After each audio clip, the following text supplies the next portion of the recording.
ನಮಸ್ಕಾರ ಸ್ನೇಹಿತರೆ, ಕನ್ನಡ ಕಾಮಿಕ್ ಬುಕ್ಗೆ ಸ್ವಾಗತ ಸುಸ್ವಾಗತ. Spider Man No Way Home ಸಿನಿಮಾದ 2 ಟ್ರೈಲರ್ಗಳನ್ನು ಬಿಟ್ಟಿದ್ದಾರೆ. ಅದ್ರ ಮೇಲೆಯೂ ಕೂಡ ಪ್ರಮೋಷನ್ ವೀಡಿಯೋಸ್ಗಳನ್ನು ತುಂಬ ಪೋಸ್ಟ್ ಮಾಡ್ತಾ ಇದ್ದಾರೆ. ಇವತ್ತು ಆ ಎಲ್ಲ ವೀಡಿಯೋ ಕ್ಲಿಪ್ಸ್ಗಳನ್ನು ಬಳಸ್ಕೊಂಡ್ಬಿಟ್ಟು ಅದನ್ನು ಅನಾಲಿಸಿಸ್ ಮಾಡಿ ಅವುಗಳನ್ನು ಬ್ರೇಕ್ ಡೌನ್ ಮಾಡಿ ಸಿನಿಮಾದ ಒಳಗಡೆ ಕತೆ ಏನಿರ್ಬೋದು ಅಂತಂತ ಪ್ರೆಡಿಕ್ಟ್ ಮಾಡುವಂಥ ದುಸ್ಸಾಹಸಕ್ಕೆ ಕೈ ಹಾಕೋಣ. ಯಾಕೆ ಇದನ್ನು ದುಸ್ಸಾಹಸ ಅಂತಿದ್ದೀನಿ ಅಂತಂದರೆ, ಈ Spider Man No Way Home ಸಿನಿಮಾವನ್ನು ಮಾಡೋ ಹಾಗೆ ಇರಲಿಲ್ಲ. ಯಾಕಂತಂದರೆ ಸೋನಿ ಮತ್ತು ಡಿಸ್ನಿ ಅವರ ಒಪ್ಪಂದ 2019ಕ್ಕೇ ಕ್ಲೋಸ್ ಆಗಿತ್ತು. ಫಾರ್ ಫ್ರಮ್ ಹೋಮ್ ಸಿನಿಮಾನೇ ಕೊನೆ ಸಿನಿಮಾ ಅಂತಂತ ಅಂದ್ಕೊಂಡಿದ್ವಿ. ಆದರೆ ಅಭಿಮಾನಿಗಳ ಒತ್ತಾಯದ ಮೇರೆಗೆ ಈ ಸಿನಿಮಾವನ್ನು ಮಾಡಿದ್ದಾರೆ. ಹಾಗಾದರೆ ಇನ್ನು ಮುಂದೆ ಸ್ಪೈಡರ್ ಮ್ಯಾನ್ ಸಿನಿಮಾಗಳು ಬರೋದೇ ಇಲ್ವಾ ಅಂತ ನೀವು ಕೇಳ್ಬೋದು. ಆಗಲ್ಲ, ಸ್ಪೈಡರ್ ಮ್ಯಾನ್ ಸಿನಿಮಾಗಳು ಬರ್ತವೆ, ಆದರೆ ಆ ಸಿನಿಮಾಗಳನ್ನು ಮಾರ್ವೆಲ್ ಸ್ಟುಡಿಯೋ ಮಾಡಲ್ಲ, ಬದಲಾಗಿ ಸೋನಿಯವರು ಮಾಡ್ತಾರೆ. ಓಕೆ, ಅದೇನೇ ಇರಲಿ, ಈಗ ಟ್ರೈಲರ್ನಲ್ಲಿ ತೋರಿಸಿರೋ ಪ್ರಕಾರ ಸಿನಿಮಾದ ಸ್ಟೋರಿ ಏನಿರುತ್ತೆ ಅಂತಂತೇಳಿ ಪ್ರೆಡಿಕ್ಟ್ ಮಾಡೋದಕ್ಕೆ ಟ್ರೈ ಮಾಡೋಣ. ಇಲ್ಲಿ ಸ್ಪೈಡರ್ ಮ್ಯಾನ್ ಐಡೆಂಟಿಟಿ ರಿವೀಲ್ ಆಗಿದೆ. ಅದು ಸುಮ್ಮನೆ ಆಗಿದ್ದರೂ ಪರವಾಗಿಲ್ಲ, ಅವನ ಮೇಲೆ ಕೊಲೆ ಅಪವಾದ ಬೇರೆ ಇದೆ. ಮಿಸ್ಟೀರಿಯೋನ ಸ್ಪೈಡರ್ ಮ್ಯಾನೇ ಸಾಯಿಸಿದ್ದಾನೆ ಅಂತಂತ ಹೇಳ್ಬಿಟ್ಟು ನ್ಯೂಸಲ್ಲಿ ಕೂತ್ಕೊಂಡು ಜೊನಾ ಜಾನ್ಸನ್ನು ಬಾಯಿ ಬಡ್ಕೊಳ್ತಾ ಇದ್ದಾನೆ. ಇದರಿಂದ ಸ್ಪೈಡರ್ ಮ್ಯಾನ್ಗೆ ತುಂಬ ಪ್ರಾಬ್ಲಮ್ ಆಗ್ತಾಯಿದೆ. ಪದೇ ಪದೇ ಅವನ ಇನ್ವೆಸ್ಟಿಗೇಷನ್ಗೆ ಕರಿತಾ ಇದ್ದಾರೆ. ಅದರಲ್ಲೂ ಎಡಿತ್ ಡ್ರೋನ್ಸನ್ನು ಆಪ್ರೇಟ್ ಮಾಡಿರೋದು ಇದೇ ಸ್ಪೈಡರ್ ಮ್ಯಾನ್ ಅಂತಂತ ಹೇಳ್ಬಿಟ್ಟು ಅವನ ಮೇಲೆ ಪದೇ ಪದೇ ಪ್ರೆಷರ್ ಆಗ್ತಾ ಇದ್ದಾರೆ. ಇದನ್ನು ಸ್ಪೈಡರ್ ಮ್ಯಾನ್ ಇದರಿಂದ ಆಚೆ ಬರಬೇಕು ಅಂತಂತ ತುಂಬ ಯೋಚನೆ ಮಾಡ್ತಾನೆ. ಆಗ ಅವನಿಗೆ ಇವಾಗ ಡಾಕ್ಟರ್ ಸ್ಟ್ರೇಂಜ್ ಎಲ್ಪ್ ಕೇಳ್ಬಿಟ್ರೆ ಹೆಂಗಿರುತ್ತೆ ಅಂತ ಹೇಳ್ಬಿಟ್ಟು ಯೋಚನೆ ಮಾಡಿ ಡಾಕ್ಟರ್ ಸ್ಟ್ರೇಂಜ್ ಹತ್ರ ಹೋಗ್ತಾನೆ. ಅವನು ಇವನಿಗೆ ನೀನೇನು ತಲೆ ಕೆಡಿಸ್ಕೋಬೇಡ, ನಾನು ಸ್ಪೆಲ್ಗಿಲ್ಲೆಲ್ಲ ಹಾಕ್ಬಿಟ್ಟು ನಿನ್ನ ಪ್ರಾಬ್ಲಮನ್ನು ಫಿಕ್ಸ್ ಮಾಡ್ತೀನಿ ಅಂತಂತ ಹೇಳ್ತಾನೆ. ಇದನ್ನು ವಾಂಗು ಆಪೋಸ್ ಮಾಡಿಬಿಟ್ಟು ಹಂಗೆಲ್ಲ ಮಾಡಬೇಡ ಮಾರಾಯ, ಪ್ರಾಬ್ಲಮ್ ಆಗುತ್ತೆ ಅಂತಂತ ಹೇಳ್ತಾನೆ. ಆದ್ರೂ ಕೂಡ ಅವನು ತಲೆ ಕೆಡಿಸ್ಕೊಳ್ಳದೆ ಸ್ಪೆಲ್ ಹಾಕೋದಕ್ಕೆ ಅಂತಂತ ಟ್ರೈ ಮಾಡ್ತಾನೆ. ಅದರಲ್ಲೂ ಸೆಂಟ್ರಲ್ಲಿ ಸ್ಪೈಡರ್ ಮ್ಯಾನ್ ಅವನ್ನ ಪದೇ ಪದೇ ತಲೆ ತಿಂತಾ ಇರ್ತಾನೆ. ನನಗೆ ಅವ್ರ ನೆನಪಲ್ಲಿ ಇರಬೇಕು, ಇವ್ರ ನೆನಪಲ್ಲಿ ಇರಬೇಕು ಅಂತಂತ. ಕೊನೆಗೆ ಆ ಸ್ಪೆಲ್ಲು ಕ್ರ್ಯಾಕ್ ಆಗಿಬಿಟ್ಟು ಮಲ್ಟಿವರ್ಸ್ ಅನ್ನೋದು ಓಪನ್ ಆಗುತ್ತೆ. ಆವಾಗ ಸ್ಪೈಡರ್ ಮ್ಯಾನ್ನ ವಿಲನ್ಗಳಾಗಿರುವಂಥ ಸಿನಿಸ್ಟರ್ 6 ವಿಲನ್ಗಳೆಲ್ಲ ಬಂದುಬಿಡ್ತಾರೆ, ಸ್ಪೈಡರ್ ಮ್ಯಾನ್ ಮೇಲೆ ಅಟ್ಯಾಕ್ ಮಾಡ್ತಾರೆ. ಆಗ ಈ ಪ್ರಾಬ್ಲಮ್ಗಳ ನಡುವೆಯಲ್ಲೂ ಕೂಡ ಈ ಮಲ್ಟಿವರ್ಸ್ನಿಂದ ಆಗಿರೋ ಎಲ್ಲ ಸಮಸ್ಯೆಯನ್ನು ಸ್ಪೈಡರ್ ಮ್ಯಾನ್ ಫಿಕ್ಸ್ ಮಾಡಬೇಕು. ಅದನ್ನು ಯಾವ ರೀತಿ ಮಾಡ್ತಾನೆ ಅನ್ನೋದು ಈ ಸಿನಿಮಾದ ಕತೆ. ಆ ಥರ ಟ್ರೈಲರಲ್ಲಿ ತೋರಿಸಿದರೆ ಇದನ್ನೆಲ್ಲ ನಂಬೋದಕ್ಕೆ ನಾವೇನು ಬಕ್ರಾಗಳ? 10 ದಿಕ್ಕಲ್ಲೂ ಯೋಚನೆ ಮಾಡೋ ಸಿಂಗಲ್ ತಲೆ ರಾವಣ. ಇಲ್ಲ, ಆ ರೇಂಜಿಗೆಲ್ಲ ಬಿಲ್ಡಪ್ ಏನೆಲ್ಲ ಇಲ್ಲ. ಆದರೆ ಯೋಚನೆ ಮಾಡೋದಕ್ಕೊಂದ್ಸರಿ ಟ್ರೈ ಮಾಡೋಣ. ಮೊದಲನೇದಾಗಿ ಈ ಸಿನಿಸ್ಟರ್ 6 ವಿಲನ್ಗಳಂತಂದರೆ ಯಾರು? ಇದೊಂದು ಸ್ಪೈಡರ್ ಮ್ಯಾನ್ ವಿರುದ್ಧ ಹೋರಾಡುವಂಥ ಒಂದು ಟೀಮು. ಇಲ್ಲಿ ಸ್ಪೈಡರ್ ಮ್ಯಾನ್ ವಿಲನ್ಗಳೆಲ್ಲ ಸೇರಿ 6 ಜನ ಟೀಮಪ್ ಆಗಿಬಿಟ್ಟು ಕಾಮಿಕ್ ಬುಕ್ನಲ್ಲಿ ಹೋರಾಡ್ತಾ ಇದ್ರು ಅಂತಂತ ಹೇಳ್ಬಿಟ್ಟು ತುಂಬ ಇಶ್ಯೂಸ್ಗಳು ಆಗಿದೆ. ಆದರೆ ಈ ಸಿನಿಮಾದಲ್ಲಿ ತೋರಿಸಿರುವಂಥ ಈ ಕೊಲಾಬ್ರೇಷನ್ ಏನಿದೆ ಅದು ಯಾವುದೇ ಕಾಮಿಕ್ ಬುಕ್ ಇಶ್ಯೂನಲ್ಲೂ ಕೂಡ ಇಲ್ಲ, ಈ ಸಿನಿಮಾದಲ್ಲೇ ಫಸ್ಟು. ಹಾಗಾದರೆ ಆ ಸಿನಿಸ್ಟರ್ 6 ವಿಲನ್ಗಳು ಯಾರು ಈ ಸಿನಿಮಾದಲ್ಲಿ ಅಂತಂತ ನೋಡೋದಾದರೆ, ಮೊದಲನೇದಾಗಿ ಸ್ಪೈಡರ್ ಮ್ಯಾನ್ ಟ್ರಿಯಾಲಜಿನಲ್ಲಿ ತಗೊಳ್ಳೋಣ. ಸ್ಪೈಡರ್ ಮ್ಯಾನ್ 1 ಸಿನಿಮಾದಿಂದ ಗ್ರೀನ್ ಗ್ಯಾಬ್ಲಿಯನ್, ಸ್ಪೈಡರ್ ಮ್ಯಾನ್ 2 ಸಿನಿಮಾದಿಂದ ಡಾಕ್ಟರ್ ಆಕ್ಟೋಪಸ್, ಸ್ಪೈಡರ್ ಮ್ಯಾನ್ 3 ಸಿನಿಮಾದಿಂದ ಸ್ಯಾಂಡ್ ಮ್ಯಾನ್, ಹಾಗೂ ದಿ ಅಮೇಜಿಂಗ್ ಸ್ಪೈಡರ್ ಮ್ಯಾನ್ ಸಿನಿಮಾದಿಂದ ಲಿಝರ್ಡ್, ಹಾಗೂ ದಿ ಅಮೇಜಿಂಗ್ ಸ್ಪೈಡರ್ ಮ್ಯಾನ್ 2 ಸಿನಿಮಾದಿಂದ ಎಲೆಕ್ಟ್ರೋ. 6ನೇ ವಿಲನ್ ಯಾರಪ್ಪ ಅಂತಂದರೆ, ಅರೆ 6ನೇ ವಿಲನ್ ಯಾರು ಅಂತಂತ ಪ್ರೆಡಿಕ್ಟ್ ಮಾಡೋದಕ್ಕೆ ಆಗ್ತಾ ಇಲ್ವಲ್ಲ, ಈ ಟ್ರೈಲರಲ್ಲಿ ತೋರಿಸಿಲ್ಲ ಅಂತಂತ ಅಂದ್ಕೊಳ್ತೀನಿ. ಬಟ್ ಆದರೆ ನಾವಿಲ್ಲಿ ಯೋಚನೆ ಮಾಡುವಂಥ ಸಮಯ, ಈಗ 10 ತಲೆಯ ರಾವಣನಂತೆ ಯೋಚನೆ ಮಾಡುವಂಥ ಸಮಯ ಬಂದಿದೆ. 6ನೇ ವಿಲನ್ ಯಾರು ಅಂತಂತ ಚಾನ್ಸಸ್ ನಂಬರ್ 1 ಗ್ರೀನ್ ಗ್ಯಾಬ್ಲಿಯನ್ ಆಗಿರ್ಬೋದು. ಈಗ ಆಲ್ರೆಡಿ ಗ್ರೀನ್ ಗ್ಯಾಬ್ಲಿಯನ್ ಹೆಸರನ್ನು ತಗೊಂಡಿದ್ದೀವಲ್ಲ ಅಂತಂತ ನಾವು ನೋಡೋದಾದರೆ, ಮುಂಚೆ ಹೇಳಿದಂಥ ಗ್ರೀನ್ ಗ್ಯಾಬ್ಲಿಯನ್ನು ನೋರ್ಮನ್ ಆಸ್ಬರ್ನ್, ಆದರೆ ಈಗ ಹೇಳ್ತಾ ಇರೋಂಥ ಗ್ರೀನ್ ಗ್ಯಾಬ್ಲಿಯನ್ ಅವನ ಮಗ ಹ್ಯಾರಿ ಆಸ್ಬರ್ನ್. ಇದನ್ನು ನಾವು ಸ್ಪೈಡರ್ ಮ್ಯಾನ್ 2 ಸಿನಿಮಾದಲ್ಲಿ ನೋಡಿರ್ತೀವಿ. ಅವನು ಯಾವಾಗ ತನ್ನ ತಂದೆ ಸಾವಿಗೆ ಸ್ಪೈಡರ್ ಮ್ಯಾನೇ ಕಾರಣ ಅಂತಂತ ನಂಬ್ತಾನೋ ಅವಾಗಿಂದ ಅವನು ಕೂಡ ಗ್ರೀನ್ ಗ್ಯಾಬ್ಲಿಯನ್ ಆಗಿ ಸ್ಪೈಡರ್ ಮ್ಯಾನ್ನ ಮೇಲೆ ಅಟ್ಯಾಕ್ ಮಾಡೋದಕ್ಕೆ ಮುಂದಾಗ್ತಾನೆ. ಚಾನ್ಸಸ್ ನಂಬರ್ 2 ಇವನು ಕೂಡ ಗ್ರೀನ್ ಗ್ಯಾಬ್ಲಿಯನ್ನೇ. ಈ ಗ್ರೀನ್ ಗ್ಯಾಬ್ಲಿಯನ್ ಯಾರು ಅಂತಂತ ನಾವು ನೋಡೋದಾದರೆ, ಅವನು ದಿ ಅಮೇಜಿಂಗ್ ಸ್ಪೈಡರ್ ಮ್ಯಾನ್ 2 ಸಿನಿಮಾದಲ್ಲಿ ಕಾಣಿಸ್ಕೊಳ್ಳುವಂಥವನು. ಇವನು ಕೂಡ ಹ್ಯಾರಿ ಆಸ್ಬರ್ನ ಇನ್ನೊಂದು ವೇರಿಯಂಟ್. ಈಗ ಬಂದಿರೋಂಥ ಎಲ್ಲ ಸ್ಪೈಡರ್ ಮ್ಯಾನ್ ಸಿನಿಮಾಗಳಲ್ಲಿ ಇರುವಂಥ ವಿಲನ್ಗಳು ಈ ಸಿನಿಮಾದ ಒಳಗಡೆ ಕಾಣಿಸ್ಕೊಳ್ತಿರೋದ್ರಿಂದ ಇವನು ಕೂಡ ಈ ಸಿನಿಮಾದ ಒಳಗಡೆ ಬಂದಿರುವಂಥ ಚಾನ್ಸಸ್ ಇರುತ್ತೆ. Chances number 3 venom. ಈ ವೆನಮ್ ಸ್ಪೈಡರ್ ಮ್ಯಾನ್ 3 ಸಿನಿಮಾದಲ್ಲಿ ಕಾಣಿಸ್ಕೊಂಡಿರ್ತಾನೆ. ಅಲ್ಲಿ ನಾವೆಲ್ಲ ಸ್ಪೈಡರ್ ಮ್ಯಾನ್ನು ಹಾಕ್ಕೊಂಡಿರೋಂಥ ವೆನಮ್ ಸೂಟನ್ನು ತುಂಬಾ ಎಂಜಾಯ್ ಮಾಡಿದ್ವಿ. ಆ ವೆನಮ್ಮು ಕೂಡ ಆಗಿರ್ಬೋದು. ಬದಲಾಗಿ ವೆನಮ್ ಅಂತ ಏನು ಸಿನಿಮಾ ಮಾಡಿದ್ರು, ವೆನಮ್ ಲೆಟ್ ದೇರ್ ಬಿ ಕಾರ್ನೇಜ್, ಅದರ ಪೋಸ್ಟ್ ಕ್ರೆಡಿಟ್ ಸೀನ್ನಲ್ಲಿ ಈ ಸ್ಪೈಡರ್ ಮ್ಯಾನ್ ಕಾಣಿಸ್ಕೊಂಡಿರ್ತಾನೆ. ಮೋಸ್ಟ್ಲಿ ಅದೇ ವೆನಮ್ ಈ ಸಿನಿಮಾದಲ್ಲಿ ಇದ್ದಿರ್ಬೋದು. ಯಾಕಂತಂದರೆ ಈ ಸಿನಿಮಾದಲ್ಲಿ ಕಾಣಿಸ್ಕೊಳ್ಳುವಂಥ ಬ್ಲ್ಯಾಕ್ ಸೂಟು ಸ್ಪೈಡರ್ ಮ್ಯಾನ್ದು ಸೇಮ್ ಅದೇ ವೆನಮ್ ಸೂಟ್ ಥರನೇ ಹೋಲಿಕೆ ಆಗ್ತಾ ಇದೆ. ಚಾನ್ಸಸ್ ನಂಬರ್ 4 ಅದು ರೈನೋ. ಈ rhino the Amazing Spider Man 2 ಸಿನಿಮಾದಲ್ಲಿ ಇನ್ನೇನು ಸ್ಪೈಡರ್ ಮ್ಯಾನ್ಗೂ ರೈನ್ಗೂ ಇನ್ನೇನು ಹೊಡೆದಾಟ ಆಗಬೇಕಿತ್ತು ಅನ್ನೋ ಸೀನ್ನಲ್ಲೇ ಆ ಸಿನಿಮಾ ಎಂಡ್ ಆಗಿತ್ತು. ಅದೇ ಟೈಮಲ್ಲಿ ಈ ಮಲ್ಟಿವರ್ಸ್ ಅನ್ನೋದು ಓಪನ್ ಆಗಿ ಈ ರೈನೋ ಕೂಡ ಈ ಸಿನಿಮಾದ ಒಳಗಡೆ ಯಾಕೆ ಬಂದಿರಬಾರ್ದು? ಇದ್ರೂ ಇರ್ಬೋದು. ಯಾಕೆಂತಂದರೆ the Amazing Spider man first, the Amazing Spider Man 2 ಈ ಎರಡೂ ಸಿನಿಮಾದಲ್ಲಿ ಇರುವಂಥ ವಿಲನ್ನು ಈ ಸಿನಿಮಾದ ಒಳಗಡೆ ಇದ್ದಾರೆ ಅಂತಂತಂದರೆ ಅದು ಲಿಸರ್ಡ್ ಆಗಿರ್ಬೋದು, ಎಲೆಕ್ಟ್ರೋ ಆಗಿರ್ಬೋದು. ಈ ಪ್ರಕಾರ ರೈನೋಗೂ ಕೂಡ ಯಾಕೆ ಬಂದಿರಬಾರ್ದು? Chances number 5, ಮಿಸ್ಟೀರಿಯೋ. ನಿಜವಾಗ್ಲೂ ಮಿಸ್ಟೀರಿಯೋ ಸತ್ತೇ ಇಲ್ಲ ಗುರು. ಸುಮ್ಮನೆ ಆ ಥರ ನ್ಯೂಸ್ ಮಾಡಿದರೆ ಅವನೇನಪ್ಪ ಮಾಡ್ದ ಸ್ಪೈಡರ್ ಮ್ಯಾನು? ಬರೀ ಇವನನ್ನು ತಡೆದುಬಿಟ್ಟು ಆ ಎಡಿಟ್ ಕನ್ನಡಕವನ್ನು ಕಿತ್ಕೊಂಡು ಆ ಡ್ರೋನ್ಗಳನ್ನೆಲ್ಲ ಡಿಆಕ್ಟಿವೇಟ್ ಮಾಡಿ ವಾಪಸ್ ಕಳಿಸ್ತಾ. ಅದನ್ನು ಬಿಟ್ಟು ಮಿಸ್ಟೀರಿಯೋನ ಏನಾದರೂ ಸಾಯಿಸಿದ್ನಾ? ಇಲ್ಲ. ಯಾಕೆ ಇವನೇ ನ್ಯೂಸನ್ನು ಕ್ರಿಯೇಟ್ ಮಾಡಿ ಜೊನಾಥನ್ ಜಾನ್ಸನ್ಗೆ ಕೊಟ್ಟು ಈ ನ್ಯೂಸನ್ನು ಪಬ್ಲಿಷ್ ಮಾಡಿಸಿರಬಾರ್ದು? ಇದರಿಂದ ಸ್ಪೈಡರ್ ಮ್ಯಾನ್ಗೆ ಭಾಳ ದೊಡ್ಡ ಕಂಟಕವನ್ನು ಮಿಸ್ಟೀರಿಯೋನೇ ಯಾಕೆ ತಂದಿರಬಾರ್ದು ಅಲ್ವಾ? Chances number 6, Walter. ಈ ವಾಲ್ಟರು ಸ್ಪೈಡರ್ ಮ್ಯಾನ್ ಹೋಮ್ ಕಮಿಂಗ್ ಸಿನಿಮಾದಲ್ಲಿ ಸ್ಪೈಡರ್ ಮ್ಯಾನನ್ನು ಸಾಯಿಸ್ಬೇಕಂತಾನೆ ನೋಡಿದ್ದ. ಆದರೆ ಅದೃಷ್ಟವಶ ಸ್ಪೈಡರ್ ಮ್ಯಾನು ಬದುಕಿದ್ದ. ಮತ್ತೆ ಇದೇ ವಾಲ್ಟರನ್ನು ಹಿಡಿದ್ಬಿಟ್ಟು ಪೊಲೀಸರಿಗೂ ಕೂಡ ಒಪ್ಪಿಸಿದ್ದ. ಆದರೆ ಮಾರ್ಬಿಯಸ್ ಸಿನಿಮಾದ ಟ್ರೈಲರಲ್ಲಿ ಈ ಅಡ್ರಿಯನ್ ಟೂಮ್ಸು ಅಂದರೆ ವಾಲ್ಟರು ಜೈಲಿಂದ ರಿಲೀಸ್ ಆಗ್ತಿರೋ ಥರ ತೋರಿಸಿದ್ದಾರೆ. ಅಂದರೆ ಅವನೇ ಯಾಕೆ ಇಲ್ಲಿ ಬಂದುಬಿಟ್ಟು ಸ್ಪೈಡರ್ ಮ್ಯಾನ್ಗೆ ಮತ್ತೆ ಕಾಟ ಕೊಡೋಕ್ಕೆ ಬರಬಾರ್ದು? Chances number 7, ಮಾರ್ಬಿಯಸ್. ಈ ಮಾರ್ಬಿಯಸ್ ಸಿನಿಮಾದ ಟ್ರೈಲರಲ್ಲಿ ಸ್ಪೈಡರ್ ಮ್ಯಾನ್ನ ವಾಲ್ ಪೋಸ್ಟರ್ ಮೇಲೆ ಮರ್ಡರ್ ಅಂತಂತ ಬರೆದಿದ್ದಾರೆ. ಅಂದರೆ ಇಲ್ಲಿ ಸ್ಪೈಡರ್ ಮ್ಯಾನ್ ಮರ್ಡರ್ ಅಂತಂತ ಮಾರ್ಬಿಯಸ್ ಕೂಡ ಅಂದ್ಕೊಂಡಿದ್ದಾನೆ. ಮತ್ತು ಅಡ್ರಿಯನ್ ಟೂಮ್ಸು ಮತ್ತು ಮಾರ್ಬಿಯಸ್ಗೂ ಕೂಡ ಫ್ರೆಂಡ್ಶಿಪ್ ಆಗಿ ನಾವಿಬ್ಬರು ಟಚ್ಚಲ್ಲಿರಬೇಕು ಅಂತಂತ ಮಾತಾಡ್ಕೊಂಡಿದ್ದಾರೆ. ಹಂಗಾಗಿ ಅಡ್ರಿಯನ್ ಟೂಮ್ಸ್ ಬಂದ ಅಂತಂತಂದರೆ ಮಾರ್ಬಿಯಸ್ ಕೂಡ ಬರುವಂಥ ಚಾನ್ಸಸ್ ಕೂಡ ಇರುತ್ತೆ. ಅದನ್ನು ನಾವಿಲ್ಲಿ ಒಂಥರ ಊಹಾತ್ಮಕವಾಗಿ ಕಲ್ಪನೆ ಕೂಡ ಮಾಡ್ಕೊಳ್ಬೋದು. ನಮಗೆ ಏನಾದರೂ ಶಾಕನ್ನು ಕೊಟ್ಟು ಮಾರ್ಬಿಯಸ್ ಈ ಸಿನಿಮಾದ ಒಳಗಡೆ ತಂದ್ಬೋದು. ಯಾಕಂತಂದರೆ ಮೊದಲೇ ಮಾರ್ವೆಲ್ ಅವ್ರನ್ನ ನಂಬೋಕ್ಕಾಗಲ್ಲ. Chances number 8, Doctor strange.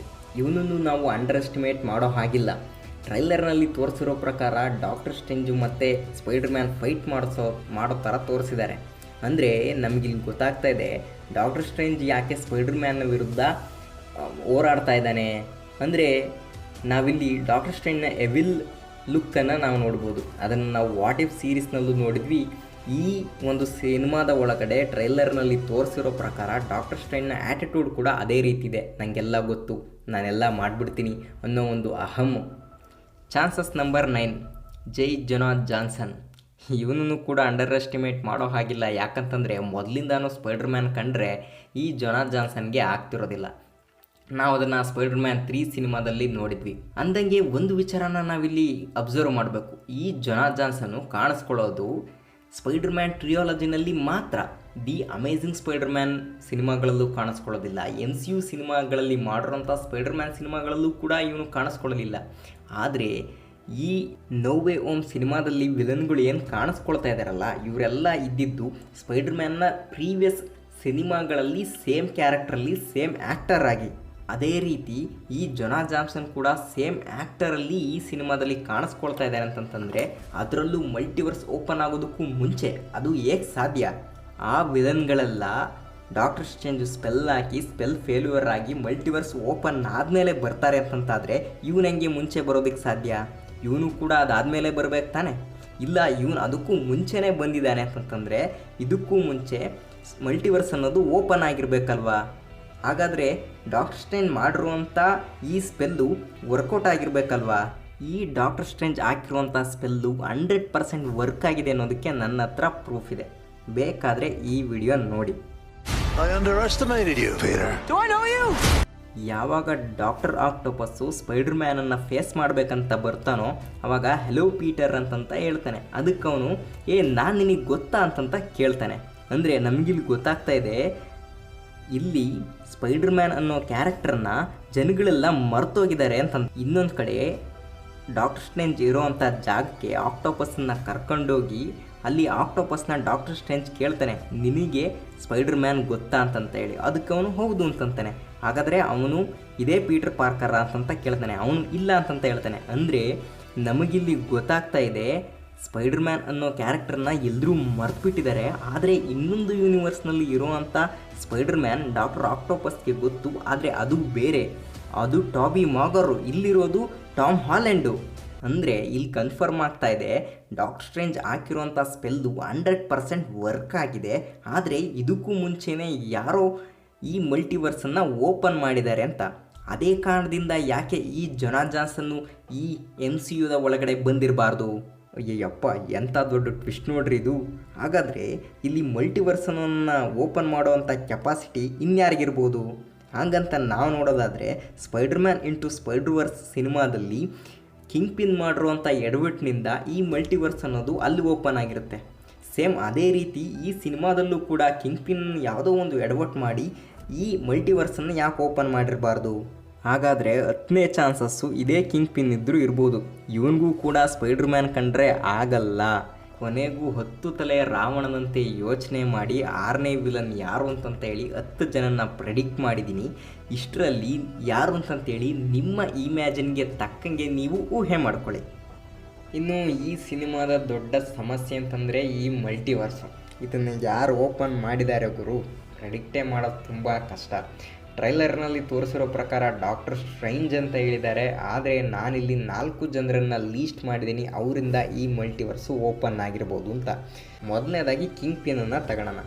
ಈ ಕಿಂಗ್ ಪಿನ್ ಮಾಡಿದ್ದಂಥ ಎಡವಟ್ಟಿಂದ ಮಲ್ಟಿವರ್ಸ್ ಅನ್ನೋದು ಓಪನ್ ಆಗಿತ್ತು ಸ್ಪೈಡರ್-ಮ್ಯಾನ್ ಇಂಟು ಸ್ಪೈಡರ್-ವರ್ಸ್ ಸಿನಿಮಾದಲ್ಲಿ. ಆದರೆ ನಾವು ಇದನ್ನೂ ಅಷ್ಟಾಗಿ ನಂಬೋಕ್ಕಾಗಲ್ಲ. ಯಾಕಂತಂದರೆ ಈ ಟ್ರೈಲರ್ನ ಎಂಡಿಂಗ್ನಲ್ಲಿ ಯಾರೋ ಬರ್ತಾ ಇದ್ದಾರೆ, ಅವನ್ನ ಈಗ ತಡೆಯೋದು ತುಂಬ ಕಷ್ಟ ಅಂತಂತ ಡಾಕ್ಟರ್ ಸ್ಟ್ರೇಂಜ್ ಹೇಳ್ತಾನೆ. ಆದರೆ ಕಿಂಗ್ ಪಿನ್ನನ್ನು ತಡೆಯುವಷ್ಟು ಕಷ್ಟ ಡಾಕ್ಟರ್ ಸ್ಟ್ರೇಂಜ್ಗೇನು ಅಲ್ಲ ಅಂತಂತ ಅನಿಸುತ್ತೆ. ಆ ಪ್ರಕಾರ ಇಲ್ಲಿ ಕಿಂಗ್ ಪಿನ್ ಆಗಿರಲಿಕ್ಕೆ ಸಾಧ್ಯ ಇಲ್ಲ. ಇನ್ನು ಎರಡನೇದಾಗಿ ಡಾಕ್ಟರ್ ಸ್ಟ್ರೇಂಜು. ಡಾಕ್ಟರ್ ಸ್ಟ್ರೇಂಜ್ಗೆ ನಿಜವಾಗ್ಲೂ ಮಲ್ಟಿವರ್ಸನ್ನು ಓಪನ್ ಮಾಡೋ ಕೆಪಾಸಿಟಿ ಇದೆಯಾ? ಈ ಟ್ರೈಲರಲ್ಲಿ ತೋರಿಸಿದರೆ ಸ್ಪೆಲ್ ಹಾಕೋಕೆ ಹೋಗಿ ಎಡವಟ್ಟಾಗಿ ಮಲ್ಟಿವರ್ಸ್ ಅನ್ನೋದು ಓಪನ್ ಆಗುತ್ತೆ ಅಂತಂತ. ಆಮೇಲೆ ಇಲ್ಲ, ಆ ಸ್ಪೆಲ್ 100% ಆಗಿ ವರ್ಕ್ ಆಗಿದೆ ಅಂತ. ಇನ್ನೊಂದು ಕಡೆ ತೋರಿಸಿದರೆ ಸ್ಪೈಡರ್-ಮ್ಯಾನ್ ಒಂದು ಯೂನಿವರ್ಸಿಂದ ಇನ್ನೊಂದು ಯೂನಿವರ್ಸ್ಗೆ ಒಂದು ಪೋರ್ಟಲ್ನ ಮೂಲಕ ಜಂಪ್ ಆಗ್ತಾ ಇರ್ತಾನೆ. ಆ ಪೋರ್ಟಲ್ದು ಸೇಮ್ ಡಾಕ್ಟರ್ ಸ್ಟ್ರೇಂಜ್ ಯಾವ ಥರ ಪೋರ್ಟಲ್ ಕ್ರಿಯೇಟ್ ಮಾಡ್ತಾ ಇರ್ತಾನೋ ಸೇಮ್ ಅದೇ ಥರ ಇರುತ್ತೆ. ಒಂದು ಆ ಪೋರ್ಟಲ್ಗಳು ಮಲ್ಟಿವರ್ಸ್ಗಳು ತುಂಬ ಹತ್ತತ್ರ ಇರೋದರಿಂದ ಆ ಪೋರ್ಟಲ್ಗಳು ಕ್ರಿಯೇಟ್ ಆಗಿರ್ಬೋದು. ಇಲ್ಲ ಇನ್ನೊಂದು ಈ ಡಾಕ್ಟರ್ ಸ್ಟ್ರೇಂಜ್ ಏನು ಮಿರರ್ ವರ್ಲ್ಡನ್ನು ಕ್ರಿಯೇಟ್ ಮಾಡ್ತಾನೆ ಆ ಕಾರಣದಿಂದಾಗಿ ಈ ಪೋರ್ಟಲ್ಗಳು ಒಂದರಿಂದೇ ಒಂದು ಕಾಣಿಸ್ಕೊಳ್ಬಹುದು. ಇವನಿಗೆ ನಿಜವಾಗ್ಲೂ ಮಲ್ಟಿವರ್ಸನ್ನು ಓಪನ್ ಮಾಡಿ ಇನ್ನೊಂದು ಯೂನಿವರ್ಸ್ಗೆ ಹೋಗುವಂಥ ಕೆಪಾಸಿಟಿ ಇದ್ದಿದ್ದರೆ ವಾಟ್ ಇಫ್ ಸೀರೀಸ್ನಲ್ಲಿ ಯಾಕೆ ಅವನ ಲವ್ವರನ್ನು ಒಂದು ಯೂನಿವರ್ಸ್ ಒಳಗಡೆ ಕೂಡ ಹಾಕ್ಕೊಂಡ್ಬಿಟ್ಟು ಅವನು ಅಲ್ಲೇ ಸಿಗಾಕೊಳ್ಳೋಂಥ ಪರಿಸ್ಥಿತಿ ಬಂತು? ಅವನು ಇನ್ನೊಂದು ಯೂನಿವರ್ಸ್ಗೆ ತಪ್ಪಿಸ್ಕೊಂಡು ಹೋಗ್ಬೋದಾಗಿತ್ತಲ್ಲ. ಆದರೆ ಅಲ್ಲಿ ಅವನನ್ನು ಕಾಪಾಡೋದು ವಾಚರು. ಇದರಿಂದ ನಮಗೆ ಗೊತ್ತಾಗುತ್ತೆ ಡಾಕ್ಟರ್ ಸ್ಟ್ರೇಂಜ್ ಕೂಡ ಈ ಮಲ್ಟಿವರ್ಸನ್ನು ಓಪನ್ ಮಾಡೋದಕ್ಕೆ ಸಾಧ್ಯ ಇಲ್ಲ ಅಂತಂತ. ಮೂರನೇದಾಗಿ ವಾಚರು. ಈ ವಾಚರು ವಾಟ್ ಇಫ್ ಸೀರೀಸಲ್ಲಿ ಏನು ಮಾಡ್ತಿರ್ತಾನೆ ಅಂತಂದರೆ ಬೇರೆ ಬೇರೆ ಯೂನಿವರ್ಸಲ್ಲೆಲ್ಲ ಏನಾಗ್ತಿದೆ ಅಂತಂತ ಇಣಿಕಿ ನೋಡ್ತಾ ಇರ್ತಾನೆ. ಬಟ್ ಯಾವಾಗ ವಿಷನ್ ಅಲ್ಟ್ರಾನ್ ಬರ್ತಾನೆ ಆವಾಗ ಈ ವಾಚರನ್ನು ಫೈಂಡ್ ಔಟ್ ಮಾಡಿಬಿಡ್ತಾನೆ. ಅರೆ ಆಕಾಶದಲ್ಲಿ ನಿಂತ್ಕೊಂಡ್ಬಿಟ್ಟು ಇಣಿಕಿ ನೋಡ್ತಾ ಇದೆಯಾ, ಬಂದೇ ತಡೀನಿ ಮಾಡ್ತೀನಿ ಅಂತಂತ ಹೇಳಿ ಈ ಚಿಲ್ಲರೆ ಸೂಪರ್ ಹೀರೋಗಳನ್ನೆಲ್ಲ ಬಿಟ್ಬಿಟ್ಟು ವಾಚರಿಂದ ಬಿದ್ದುಬಿಟ್ಟು ಅವನಿಗೆ ಕಾಟ ಕೊಡೋದಕ್ಕೆ ಶುರು ಮಾಡ್ತಾನೆ. ಯಾವಾಗ ವಾಚರ್ ಬುಡಕ್ಕೆ ಸಮಸ್ಯೆ ಬಂದ್ಬಿಡುತ್ತೋ ಆವಾಗ ಬೇರೆ ಬೇರೆ ಯೂನಿವರ್ಸಲ್ಲಿದ್ದಂಥ ಸೂಪರ್ ಹೀರೋಗಳನ್ನೆಲ್ಲ ಕರ್ಕೊಂಬಂದ್ಬಿಟ್ಟು ಆ ವಿಷನ್ ಅಲ್ಟ್ರಾನ್ನ ವಿರುದ್ಧ ಹೋರಾಡಿ ಅವರಿಬ್ಬರನ್ನು ಒಂದು ಟಾಯ್ ಥರ ಮಾಡಿಬಿಟ್ಟು ಅಲ್ಲಿ ಸ್ಟೋರ್ ಮಾಡಿ ಇಟ್ಬಿಡ್ತಾನೆ. ನಮಗೆ ಇದರಿಂದ ಗೊತ್ತಾಗುತ್ತೆ ವಾಚರ್ಗೆ 100% ಆಗಿ ಮಲ್ಟಿವರ್ಸನ್ನು ಓಪನ್ ಮಾಡುವಂಥ ಕೆಪಾಸಿಟಿ ಇರುತ್ತೆ. ಆದರೆ ಅವನು ಇಂಥ ಕೆಲಸನ ಮಾಡ್ತಾನ? ಅವನು ತುಂಬ ಕಾಂಪ್ಲಿಕೇಟೆಡ್ ವಿಷಯ ಬಂದಾಗ ಮಾತ್ರ ಈ ಥರ ಮಾಡೋದು. ಅದು ಏನಾದರೂ ಒಳ್ಳೆಯ ಕೆಲಸ ಇದೆ ಅಂತಂತ ಅಂದಾಗ ಮಾತ್ರ. ಅದು ಬಿಟ್ಟು ಸೂಪರ್ ವಿಲನ್ಗಳು ಆ ಕಡೆ ಈ ಕಡೆ ನುಗ್ಗಿ ಯಾರೋ ಒಬ್ಬಗೆ ಟಾರ್ಚರ್ ಕೊಡ್ತಾರೆ ಅಂತಂತಂದರೆ ಅವನು ಈ ಕೆಲಸನ ಸತ್ರೂ ಮಾಡಲ್ಲ. ಹಂಗಾಗಿ ವಾಚರ್ ಆಗಲಿಕ್ಕೆ ಸಾಧ್ಯನೇ ಇಲ್ಲ. ಇನ್ನು ಕೊನೆಯದಾಗಿ ಈ ಹೂ ರಿಮೈನ್ ಅಥವಾ ದಿ ಕಾನ್ಫರರ್. ಇವನನ್ನು ಇನ್ನೂ ಬೇರೆ ಬೇರೆ ಹೆಸರಲ್ಲಿ ಏನೇನೋ ಕರೀತಾರಂತೆ, ಆದರೆ ಸದ್ಯಕ್ಕೆ ಇವೆರಡೇ ಸಾಕು. ಇವನ ಪ್ರಕಾರ ಇವನ ಬೇರೆ ಬೇರೆ ವೇರಿಯಂಟ್ಗಳು ತುಂಬ ಕೆಟ್ಟವರು. ಆದರೆ ಈ ಲೋಕಿ ಸೀರೀಸಲ್ಲಿ ಕಾಣಿಸ್ಕೊಳ್ತಾನೆ ನೋಡಿ, ಈ ವೇರಿಯಂಟ್ ಮಾತ್ರ ತುಂಬ ಒಳ್ಳೆಯವನು. ಇವನ ಬೇರೆ ಬೇರೆ ವೇರಿಯಂಟ್ಗಳು ಏನು ಮಾಡಿರ್ತಾರೆ ಅಂತಂದರೆ ಮಲ್ಟಿವರ್ಸನ್ನು ಓಪನ್ ಮಾಡೋದನ್ನು ಕಲ್ತ್ಬಿಟ್ಟು ಅವರವರ ವೇರಿಯಂಟ್ಗಳನ್ನು ಮೀಟಾಗಿ ಟೆಕ್ನಾಲಜಿಯನ್ನು ಶೇರ್ ಮಾಡಿಕೊಂಡು ಡೆವಲಪ್ ಮಾಡ್ಕೊಳ್ಳೋದಕ್ಕಂತ ನೋಡ್ತಾರೆ. ಆದರೆ ಇವರು ದುರಾಸೆಗೆ ಬಿದ್ದುಬಿಟ್ಟು ಅವರವರ ಯೂನಿವರ್ಸ್ ಮಾತ್ರ ಬೆಳಿಬೇಕು, ಬೇರೆ ಯೂನಿವರ್ಸ್ಗಳು ಬೆಳಿಬಾರ್ದು ಅಂತಂತ ಹೇಳಿ ಬೇರೆ ಯೂನಿವರ್ಸ್ಗಳ ಮೇಲೆ ಅಟ್ಯಾಕ್ ಮಾಡಿ ಯುದ್ಧ ಮಾಡೋದಕ್ಕೆ ಶುರು ಮಾಡ್ತಾರೆ. ಆವಾಗ ಈ ಒಳ್ಳೆ ವೇರಿಯಂಟ್ ಏನಿರ್ತಾನೆ ಅವನು ಒಂದೇ ಟೈಮ್ ಲೈನನ್ನು ಕ್ರಿಯೇಟ್ ಮಾಡಿ ಬೇರೆಯವರು ಬೇರೆ ಯೂನಿವರ್ಸ್ಗಳಿಗೆ ನುಗ್ಗದೇ ಇರೋ ರೀತಿ ಇವನು ನೋಡಿಕೊಂಡು ಇವನೇ ಒಂದು ಸಪ್ರೇಟ್ ಟೈಮ್ ಲೈನನ್ನು ಮೇಂಟೈನ್ ಮಾಡ್ತಾ ಇರ್ತಾನೆ. ಇದರಿಂದ ಎಲ್ಲ ಯೂನಿವರ್ಸ್ಗಳು ಕೂಡ ಸೇಫಾಗಿ ಇರ್ತವೆ. ಆದರೆ ನಾನು ಸತ್ತೋದ್ರೆ ಈ ಟೈಮ್ ಲೈನನ್ನು ಮೇಂಟೈನ್ ಮಾಡೋದಕ್ಕೆ ಯಾರೂ ಇರಲ್ಲ. ಆದರೆ ನಾನು ತುಂಬ ಸುಸ್ತಾಗ್ಬಿಟ್ಟಿದ್ದೀನಿ, ನೀವೇ ಈ ಟೈಮ್ ಲೈನನ್ನು ಮೇಂಟೈನ್ ಮಾಡಿ, ಬದಲಾಗಿ ನನ್ನನ್ನು ಸಾಯಿಸಿ ನನಗೆ ಮುಕ್ತಿಯನ್ನು ಕೊಡಿ ಅಂತಂತ ಅವ್ನು ಕೇಳ್ಕೊಳ್ತಾನೆ. ಆಗ ಸಿಕ್ತಲ್ಲ ಚಾನ್ಸ್ ಅಂತಂತೇಳಿ ಸೆಲ್ವಿ ಅವನನ್ನು ಕೊಂದಾಕೆ ಬಿಡ್ತಾಳೆ. ಆವಾಗ ಅಲ್ಲಿ ಬೇರೆ ಬೇರೆ ಟೈಮ್ ಲೈನ್ಗಳು ಕ್ರಿಯೇಟ್ ಆಗೋದು ನಮಗೆ ಕಾಣಿಸುತ್ತೆ. ಇದರಿಂದ ಮಲ್ಟಿವರ್ಸ್ಗಳು ಕೂಡ ಓಪನ್ ಆಗುವಂಥ ಚಾನ್ಸಸ್ಸು ತುಂಬಾ ಇದೆ. ಈ ಡಾಕ್ಟರ್ ಸ್ಟ್ರೇಂಜ್ ಕೊನೆಯದಾಗಿ ಏನು ಹೇಳ್ತಾನೆ, ಅವನು ಬಂದ ಅವನನ್ನು ಈಗ ತಡೆಯೋದು ತುಂಬ ಕಷ್ಟ ಅಂತ ಅವನು ಏನು ಹೇಳ್ತಾ ಇರ್ತಾನೆ, ಅದು ಮೋಸ್ಟ್ಲಿ ಈ ಹೂ ರಿಮೇನೇ ಇದ್ದರೂ ಇರ್ಬೋದು. ಇದಕ್ಕೂ ಮೀರಿ ನೀವೇನಾದರೂ ಯೋಚನೆ ಮಾಡಿದರೆ ಅದು ನಿಮ್ಮ ಕಲ್ಪನೆಗೆ ಬಿಟ್ಟಿದ್ದು. ಅದು ಹೆಂಗಾದರೂ ಹಾಳಾಗೋಗ್ಲಿ. ಈಗ ಈ ಸಿನಿಮಾದ ಕತೆ ಏನಾಯಿತು ಅಂತಂತ ನೋಡೋಣ. ಈಗ ಇಷ್ಟೆಲ್ಲ ಪ್ರಾಬ್ಲಮ್ ಆಗಿದೆ, ಇದನ್ನು ಸ್ಪೈಡರ್ ಮ್ಯಾನ್ ಯಾವ ಥರ ಫಿಕ್ಸ್ ಮಾಡ್ತಾನೆ ಅಂತಂತ. ಈ ಸಿನಿಮಾದಲ್ಲಿ ಬರೋ ವಿಲನ್ಗಳಲ್ಲಿ ಒಳ್ಳೆಯವರು ಇದ್ದಾರೆ, ಕೆಟ್ಟವರು ಇದ್ದಾರೆ. ಹಂಗಾಗಿ ಈ ಸಿನಿಮಾದಲ್ಲಿ ಕೆಲವೊಂದಿಷ್ಟು ವಿಲನ್ಗಳು ಸಾಯ್ತಾರೆ ಮತ್ತು ಕೆಲವೊಂದಿಷ್ಟು ವಿಲನ್ಗಳನ್ನು ಸೇಫಾಗಿ ಅವರವರ ಯೂನಿವರ್ಸ್ಗೆ ಕಳಿಸುವಂಥ ಚಾನ್ಸಸ್ ಕೂಡ ಇರುತ್ತೆ. ಹಾಗಾದರೆ ಇಲ್ಲಿ ಸೇಫಾಗಿ ಉಳ್ಕೊಳ್ಳೋ ಅಂಥ ವಿಲನ್ಗಳು ಯಾರು, ಹಾಗಾದರೆ ಸಾಯುವಂಥ ವಿಲನ್ಗಳು ಯಾರ್ಯಾರು ಅಂತಂತ ಹೇಳ್ಬಿಟ್ಟು ಒಂದು ಸರಿ ನೋಡ್ಬಿಡೋಣ. ಮೊದಲು ಸತ್ತೋಗುವಂಥ ವಿಲನ್ಗಳು ಯಾರ್ಯಾರು ನೋಡ್ಬೇಡ. ಆ ಥರ ನೋಡೋದಾದರೆ ಮೊದಲು ಕಾಣಿಸ್ಕೊಳ್ಳೋದು ಗ್ರೀನ್ ಗ್ಯಾಬ್ಲಿಯನ್ನು. ಯಾಕಂತಂದರೆ ಇವನಿಗೆ ತಳ ಬುಡ ಇಲ್ಲ, ಇವನಿಗೆ ಸ್ಪೈಡರ್ ಮ್ಯಾನ್ ಕಂಡ್ರೆ ಅದೇನು ಊರಿನೋ ಏನೋ ಗೊತ್ತಿಲ್ಲ, ಅವನು ಕಂಡು ಕೂಡಲೇ ಅಟ್ಯಾಕ್ ಮಾಡ್ತಾ ಇರ್ತಾನೆ. ಅದನ್ನು ನಾವು ಸ್ಪೈಡರ್ ಮ್ಯಾನ್ ಫಸ್ಟ್ ಸಿನಿಮಾದಲ್ಲಿ ನೋಡಿದ್ವಿ. ಮತ್ತು ಈ ವಿಡಿಯೋ ಕ್ಲಿಪ್ಪಲ್ಲಿ ಅವನ ಮಾಸ್ಕು ಮುರಿದು ಬಿದ್ದಿರೋದು ಕಾಣಿಸ್ತಾ ಇದೆ. ಅಂದರೆ ಮೇ ಬಿ ಅವನಿಲ್ಲಿ ಸತ್ತಿರ್ಬೋದು. ಎರಡನೇದಾಗಿ ಎಲೆಕ್ಟ್ರೋ. ಯಾಕಂತಂದರೆ ಇವನು ಸ್ಪೈಡರ್ ಮ್ಯಾನನ್ನು ಮಿಸ್ಅಂಡರ್ಸ್ಟ್ಯಾಂಡಿಂಗ್ ಮಾಡ್ಕೊಂಬಿಟ್ಟಿರ್ತಾನೆ. ಸ್ಪೈಡರ್ ಮ್ಯಾನು ಇವನ ಕಾಂಪಿಟೇಟರ್ ಅಂತ ಅಂದ್ಕೊಂಡ್ಬಿಟ್ಟಿರ್ತಾನೆ. ಹಂಗಾಗಿ ಇವನು ಸ್ಪೈಡರ್ ಮ್ಯಾನ್ನ ವಿರುದ್ಧ ಹೋರಾಡ್ತಾ ಇರ್ತಾನೆ. ಅದನ್ನು ನಾವು ದಿ ಅಮೇಜಿಂಗ್ ಸ್ಪೈಡರ್ ಮ್ಯಾನ್ 2 ಸಿನಿಮಾದಲ್ಲಿ ನೋಡಿದ್ವಿ. ಆದರೆ ಈ ಸಿನಿಮಾದಲ್ಲಿ ಏನು ತೋರಿಸ್ತಾ ಇದ್ದಾರೆ, ಈ ಎಲೆಕ್ಟ್ರೋ ಇವನಿಗೆ ಸ್ವಲ್ಪ ಅಪ್ಗ್ರೇಡ್ ಮಾಡಿರೋ ಥರ ಕಾಣಿಸ್ತಾ ಇದೆ. ಜೊತೆಗೆ ಅವನ ಈ ಎನರ್ಜಿ ಸೋರ್ಸ್ ಏನಿದೆ ಅದು ಒಂದು ಆರ್ಕ್ ರಿಯಾಕ್ಟರಿಂದ ಬರ್ತಾ ಇದೆ. ಈ ಆರ್ಕ್ ರಿಯಾಕ್ಟರು ನಮ್ಮ ಕಾಮನ್ನಾಗಿ ನೋಡೋದಾದರೆ ಇದು ಟೋನಿ ಸ್ಟಾರ್ಕ್ನ ಪ್ರಾಪರ್ಟಿ. ಇಲ್ಲೇನಾದರೂ ಆ್ಯಪಿಗೆ ಸಿಟ್ಟು ಬಂದು ಈ ಟೋನಿ ಸ್ಟಾರ್ಕ್ ಇಂಡಸ್ಟ್ರಿಯ ಪ್ರಾಪರ್ಟಿಯನ್ನು ನೀನು ಯಾಕೋ ಇಟ್ಕೊಂಡಿದ್ಯಾ ಅಂತಂತ ಸಿಟ್ಟು ಬಂದು ಕಿತ್ಕೊಂಡ ಅಂತಂತಂದರೆ ಅಲ್ಲಿ ಎಲೆಕ್ಟ್ರೋಗೆ ಪವರ್ ಇರೋದಿಲ್ಲ. ಆಗ ಎಲೆಕ್ಟ್ರೋ ಬದುಕಿರೋದಕ್ಕೆ ಚಾನ್ಸೇ ಇಲ್ಲ. ಅವನ ಬಾಡಿಲಿರೋ ಎಲೆಕ್ಟ್ರಾನಿಕ್ ಏನಾದರೂ ಖಾಲಿ ಆಯಿತು ಅಂತಂದರೆ ಅವನು ಬದುಕಿರಲ್ಲ. ಹಂಗಾಗಿ ಇಲ್ಲಿ ಎಲೆಕ್ಟ್ರೋ ಕೂಡ ಸಾಯ್ಬೋದು.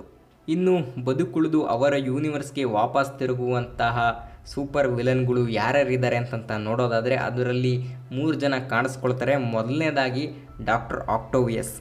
ಇವನಿಗೆ ಟೆಕ್ನಾಲಜಿಯಿಂದ ಬಂದಿರೋ ಪವರಿಂದ ಅಹಂ ಬಂದುಬಿಟ್ಟಿರುತ್ತೆ. ಹಂಗಾಗಿ ಸ್ಪೈಡರ್ ಮ್ಯಾನ್ನ ಮೇಲೆ ಪದೇ ಪದೇ ಅಟ್ಯಾಕ್ ಮಾಡ್ತಾ ಇರ್ತಾನೆ. ಬಟ್ ಯಾವಾಗ ಇವನಿಗೆ ಇವನ ತಪ್ಪಿನ ಅರಿವಾಗುತ್ತೋ ಆಗ ಈ ಸ್ಪೈಡರ್ ಮ್ಯಾನ್ 2 ಸಿನಿಮಾದ ಕ್ಲೈಮ್ಯಾಕ್ಸಲ್ಲಿ ಬ್ಲ್ಯಾಕ್ ಹೋಲ್ನ ಒಳಗಡೆ ಅವನು ಮುಚ್ಚೋಗ್ತಿದ್ರೂ ಕೂಡ ಮೇರಿ ಜೇನ್ ಮತ್ತು ಸ್ಪೈಡರ್ ಮ್ಯಾನ್ ಇಬ್ಬರನ್ನೂ ಕೂಡ ಕಾಪಾಡಿ ಅವನು ಸತ್ತಿರ್ತಾನೆ. ಈ ನೋ ವೇ ಹೋಮ್ ಸಿನಿಮಾದಲ್ಲಿ ನೋಡೋ ಪ್ರಕಾರ ಇವನು ಟಾಬಿ ಮಾಗರ್ ಅಂದ್ಕೊಂಡ್ಬಿಟ್ಟು ಇವನ ಮೇಲೆ ಅಟ್ಯಾಕ್ ಮಾಡಿರ್ತಾನೆ. ಬಟ್ ಯಾವಾಗ ಇವನು ಟಾಮ್ ಹಾಲೆಂಡ್ ವೇರಿಯಂಟ್ ಆಗಿರ್ತಾನೋ ಆಗ ಈ ಸ್ಪೈಡರ್ ಮ್ಯಾನ್ ಅಲ್ಲ ನನ್ನ ವಿಲನ್ನು, ಪಾಪ ಇವನ ಮೇಲೆ ಯಾಕೆ ಅಟ್ಯಾಕ್ ಮಾಡೋದು ಅಂತಂತೇಳ್ಬಿಟ್ಟು ಅವನ ಮನಸ್ಸನ್ನು ಚೇಂಜ್ ಮಾಡ್ಕೊಳ್ತಾನೆ. ಆಗ ಇವನ ಮೇಲೂ ಕೂಡ ಸಾಫ್ಟ್ ಕಾರ್ನರ್ ಬಂದುಬಿಟ್ಟು ಈ ಸ್ಪೈಡರ್ ಮ್ಯಾನ್ ಅವನ್ನ ಬಿಟ್ಟರು ಬಿಡ್ಬೋದು. ಮತ್ತು ಇದೇ ಆಕ್ಟೋವಿಯಸ್ಸು ಕೊನೆಯದಾಗಿ ಇವ್ರಿಗೆ ಸಪೋರ್ಟ್ ಮಾಡಿದ್ರೂ ಮಾಡ್ಬೋದು. ಹಂಗಾಗಿ ಈ ಕ್ಯಾರೆಕ್ಟರ್ ಬದುಕುಳಿದು ಅವರ ಯೂನಿವರ್ಸ್ಗೆ ವಾಪಸ್ ಹೋಗುವಂಥ ಚಾನ್ಸಸ್ಸು ಇರುತ್ತೆ. ಇನ್ನು ಎರಡನೇದಾಗಿ ಸ್ಯಾಂಡ್ ಮ್ಯಾನ್. ಈ ಸ್ಯಾಂಡ್ ಮ್ಯಾನ್ ಬೇರೆ ಯಾರೂ ಅಲ್ಲ, ಈ ಪೀಟರ್ ಪಾರ್ಕರ್ ಏನಿರ್ತಾನೆ ಅವನ ಅಂಕಲ್ ಬೆನ್ನನ್ನು ಸಾಯಿಸಿರುವಂಥ ವ್ಯಕ್ತಿ ಇವನೊಬ್ಬ ಕ್ರಿಮಿನಲ್ಲು. ಆದರೆ ಇವನು ಕ್ರಿಮಿನಲ್ ಆಗೋಕ್ಕೂ ಒಂದು ತುಂಬ ಬಲವಾದ ರೀಸನ್ ಇರುತ್ತೆ. ಇವನು ಬಡ ಕುಟುಂಬ, ಇವನಿಗೆ ಬೇರೆ ದಾರಿ ಇಲ್ಲದೆ ಕ್ರಿಮಿನಲ್ ಆಗಿರ್ತಾನೆ. ಆಗ ಒಂದು ಗ್ಯಾಂಗ್ ಜೊತೆ ಸೇರ್ಕೊಂಡ್ಬಿಟ್ಟು ಕಳ್ತನ ಮಾಡ್ತಿರ್ಬೇಕಾದ್ರೆ ಅಂಕಲ್ ಬೆನ್ ಇವನನ್ನು ತಡೆಯೋಕೆ ಬಂದಾಗ ವಿಧಿ ಇಲ್ಲದೆ ಅವ್ರನ್ನ ಸಾಯಿಸ್ಬಿಟ್ಟಿರ್ತಾನೆ. ಅವಾಗಿಂದ ಪೊಲೀಸರು ಇವನು ಬೆನ್ನಿಂದೆ ಬಿದ್ದುಬಿಟ್ಟಿರ್ತಾರೆ. ಬಟ್ ಇವನಿಗೆ ಸ್ಯಾಂಡ್ ಮ್ಯಾನ್ ಆಗಿ ಕನ್ವರ್ಟ್ ಆಗಿ ಇವನಿಗೆ ಪವರ್ ಬಂದಿರುತ್ತೆ. ಬಟ್ ಯಾವಾಗ ಸ್ಪೈಡರ್ ಮ್ಯಾನ್ ಇವನನ್ನು ಸಾಯಿಸೋಕ್ಕಾಗೋದಿಲ್ವೋ ಮತ್ತು ಇದರಲ್ಲಿ ಅವನ ತಪ್ಪು ಅಷ್ಟಾಗಿಲ್ಲ ಅಂತಂತ ಅನಿಸುತ್ತೋ ಅವನನ್ನು ಕೂಡ ಹೋದರೆ ಹೋಗಲಿ ಬಿಟ್ಬಿಡು, ನೀನು ಕೂಡ ಬೇಕಂತ ಮಾಡಿಲ್ವಲ್ಲ ಅಂತಂತೇಳಿ ಅವನನ್ನು ಬಿಟ್ಟು ಕಳಿಸಿರ್ತಾನೆ. ಹಂಗಾಗಿ ಇಲ್ಲಿ ಸ್ಯಾಂಡ್ ಮ್ಯಾನ್ ಕೂಡ ಒಬ್ಬ ಒಳ್ಳೆ ವ್ಯಕ್ತಿನೇ. ಈ ಕಾರಣದಿಂದ ಸ್ಯಾಂಡ್ ಮ್ಯಾನ್ ಕೂಡ ಬದುಕುಳಿಯುವಂಥ ಚಾನ್ಸಸ್ ಇದೆ.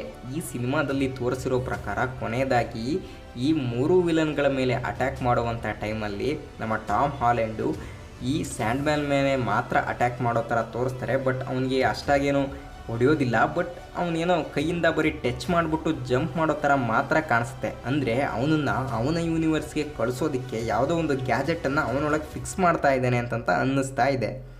ಇನ್ನು ಮೂರನೇದಾಗಿ ಲಿಝರ್ಡು. ಈ ಲಿಝರ್ಡು ಡಾಕ್ಟರ್ ಕರ್ಟಿಸ್ ಕಾನರ್ಸ್ ಅನ್ನೋ ಒಬ್ಬ ಒಳ್ಳೆ ಸೈಂಟಿಸ್ಟೇ. ಆದರೆ ಇವನಿಗೆ ಅಲ್ಲಿಂದ ಮಾಡಿರೋ ಒಂದು ಸೀರಮ್ಮಿಂದ ಈ ಥರ ಮಾನ್ಸ್ಟರ್ ರೀತಿ ಕ್ರಿಯೇಟ್ ಆಗಿರ್ತಾನೆ. ಅದರಿಂದನೇ ಅವನು ಸ್ಪೈಡರ್ ಮ್ಯಾನ್ಗೆ ಒಬ್ಬ ವಿಲನ್ನಾಗಿ ಇರ್ತಾನೆ ಕೂಡ. ಬಟ್ ಯಾವಾಗ ದಿ ಅಮೇಝಿಂಗ್ ಸ್ಪೈಡರ್ ಮ್ಯಾನ್ ಸಿನಿಮಾದ ಕ್ಲೈಮ್ಯಾಕ್ಸಲ್ಲಿ ಅವನ ಮೇಲೆ ಆ್ಯಂಟಿ ಡೋಸೇಜ್ ಬೀಳುತ್ತೋ ಅವಾಗ ಅವನು ಒಳ್ಳೆಯವನಾಗ್ಬಿಟ್ಟು ಸ್ಪೈಡರ್ ಮ್ಯಾನನ್ನು ಅವನೇ ಕಾಪಾಡಿರ್ತಾನೆ. ಹಂಗಾಗಿ ಈ ಸಿನಿಮಾದಲ್ಲೂ ಕೂಡ ಲಿಝರ್ಡ್ಗೆ ಕ್ಯೂರ್ ಆಗುವಂಥ ಚಾನ್ಸಸ್ಸು ಇದೆ. ಈ ಸೀನಲ್ಲಿ ನೋಡೋದಾದರೆ ಆಂಟ್ ಮೇ ಯಾವುದೋ ಒಂದು ಸೀರಮನ್ನು ಕೈಯಲ್ಲಿ ಹಿಡ್ಕೊಂಡು ಓಡ್ತಾ ಇರೋ ಥರ ಕಾಣಿಸ್ತಾ ಇದ್ದಾರೆ. ಅದು ಯಾಕೆ ಲಿಝರ್ಡನ್ನು ಕ್ಯೂರ್ ಮಾಡೋ ಆ್ಯಂಟಿ ಡೋಸ್ ಆಗಿರಬಾರ್ದು? ಇದರಿಂದ ಈ ಸಿನಿಮಾದಲ್ಲಿ ಈ ಕ್ಯಾರೆಕ್ಟರ್ ಕೂಡ ಬದುಕುಳಿದು ಅವರ ಯೂನಿವರ್ಸ್ಗೆ ವಾಪಸ್ ಹೋಗುವಂಥ ಚಾನ್ಸಸ್ಸು ಇರುತ್ತೆ. ಅದೆಲ್ಲ ಸರಿ, ಇವರನ್ನೆಲ್ಲ ಅವರವರ ಯೂನಿವರ್ಸ್ಗೆ ವಾಪಸ್ ಕಳಿಸೋದು ಹೇಗೆ? ಅದಕ್ಕೆ ಅಂತಂತ ಒಂದು ಗ್ಯಾಜೆಟನ್ನು ಬಳಸ್ತಾ ಇದ್ದಾರೆ. ಅದು ನಮಗಿಲ್ಲಿ ಸ್ಪೈಡರ್ ಮ್ಯಾನ್ ಕೈಲಿ ಕಾಣಿಸ್ತಾ ಇದ್ದಾರಲ್ಲ, ಇದೇ ಗ್ಯಾಜೆಟ್ ಅಂತಂತ ಅನಿಸುತ್ತೆ. ಬಟ್ ಇದನ್ನು ಯಾವಾಗ ಸ್ಪೈಡರ್ ಮ್ಯಾನು ಡಾಕ್ಟರ್ ಸ್ಟ್ರೇಂಜ್ನ ಪರ್ಮಿಷನ್ ಇಲ್ಲದೆ ತೊಗೊಳಕ್ಕಂತ ಹೋಗ್ತಾನೆ, ಆವಾಗ ಡಾಕ್ಟರ್ ಸ್ಟ್ರೇಂಜ್ ಅವನ ವಿರುದ್ಧ ತಿರುಗು ಬೀಳುವಂಥ ಚಾನ್ಸಸ್ಸು ಇರುತ್ತೆ. ಕೊನೆಯದಾಗಿ ಈ ಎಲ್ಲ ಹೋರಾಟದ ನಡುವೆನೂ ಕೂಡ ಸ್ಪೈಡರ್ ಮ್ಯಾನ್ ಅವರವ್ರ ಯೂನಿವರ್ಸ್ಗೆ ಆ ವಿಲನ್ಗಳನ್ನು ವಾಪಸ್ ಕಳಿಸೋವಂಥ ಟೈಮಲ್ಲಿ ಇವನು ಕೂಡ ಬೇರೊಂದು ಯೂನಿವರ್ಸ್ಗೆ ಹೋಗುವಂಥ ಚಾನ್ಸಸ್ ಇರುತ್ತೆ. ಅದೇ ಸೋನಿ ಮಾರ್ವೆಲ್ ಯೂನಿವರ್ಸು. ಆದರೆ ಇದನ್ನು ಈ ಸಿನಿಮಾದಲ್ಲಿ ಯಾವ ಥರ ತೋರಿಸ್ತಾರೆ ಅಂತಂತ ಗೊತ್ತಿಲ್ಲ. ಆದರೆ ಒಂದಂತೂ ಸತ್ಯ, ಸ್ಪೈಡರ್ ಮ್ಯಾನ್ ಈ ಸಿನಿಮಾದಿಂದ ಈಚೆ MCUದ ಒಳಗಡೆ ಕಾಣಿಸ್ಕೊಳ್ಳೋದಿಲ್ಲ ಅಷ್ಟೇ. ಇನ್ನು ಈ ಸಿನಿಮಾದ ದೊಡ್ಡ ಕಾಂಟ್ರವರ್ಸಿ ನ್ಯೂಸ್ ಏನಪ್ಪ ಅಂತಂದರೆ, ಈ ಸಿನಿಮಾದಲ್ಲಿ 3 ಸ್ಪೈಡರ್ ಮ್ಯಾನ್ಗಳು ಕೂಡ ಕಾಣಿಸ್ಕೊಳ್ತಾರೆ, ಇನ್ಕ್ಲೂಡ್ ಟಾಬಿ ಮಾಗರು ಮತ್ತು ಆ್ಯಂಡ್ರೂ ಗಾರ್ಫೀಲ್ಡ್ ಕೂಡ ಅಂತಂತ. ಇದು ಎಷ್ಟರ ಮಟ್ಟಿಗೆ ನಿಜಾನೋ ಸುಳ್ಳು ನಿಜವಾಗ್ಲೂ ಗೊತ್ತಿಲ್ಲ. ಮೊದಲೇ ಮಾರ್ವೆಲ್ ಅವರು ಯಾವ್ಯಾವ ಥರ ತೋರಿಸ್ತಾರೆ ಅಂತಂತೇಳಿ ನಂಬಕ್ಕಾಗಲ್ಲ. ಅವರು ತುಂಬ ಸುಲಭವಾಗಿ ಎಡಿಟಿಂಗಲ್ಲಿ ನಮ್ಮನ್ನು ಯಾಮಾರಿಸ್ಬೋದು. ಇಲ್ಲಿ ಟಾಬಿ ಮಾಗರ್ ಮತ್ತು ಆ್ಯಂಡ್ರೂ ಗಾರ್ಫೀಲ್ಡ್ ಇರುವಂತಹ ಆ ಗ್ರೀನ್ ಸ್ಕ್ರೀನ್ ಲೇಯರ್ ಏನಿರುತ್ತೆ, ಅವ್ರು ಆ್ಯಕ್ಟ್ ಮಾಡಿರೋಂಥ ವಿಡಿಯೋದು, ಅದನ್ನು ಈಸಿಯಾಗಿ ಎಡಿಟ್ ಮಾಡುವಂಥ ಟೈಮಲ್ಲಿ ರಿಮೂವ್ ಮಾಡಿಬಿಟ್ರೆ ಸಾಕು, ಯಾರಿಗೂ ಕೂಡ ಡೌಟೇ ಬರೋದಿಲ್ಲ. ಅಷ್ಟು ನೀಟಾಗಿ ಎಲ್ಲವನ್ನು ನೀಟಾಗಿ ಎಡಿಟ್ ಮಾಡಿ ನಮ್ಮ ಮುಂದೆ ಇಟ್ಬಿಡ್ಬೋದು. ಇಲ್ಲ ಇನ್ನೂ ಒಂದು ಹೆಜ್ಜೆ ಮುಂದಿಟ್ಬಿಟ್ಟು ಈ ಸಿನಿಮಾದ ಒಳಗಡೆ ಟಾಮ್ ಹಾರ್ಡಿನೋ ಅಥವಾ ಎಮ್ಮಾ ಸ್ಟೋನನ್ನೋ ತಂದರೂ ಕೂಡ ನಮಗೆ ಆಶ್ಚರ್ಯ ಪಡಬೇಕಾಗಿಲ್ಲ.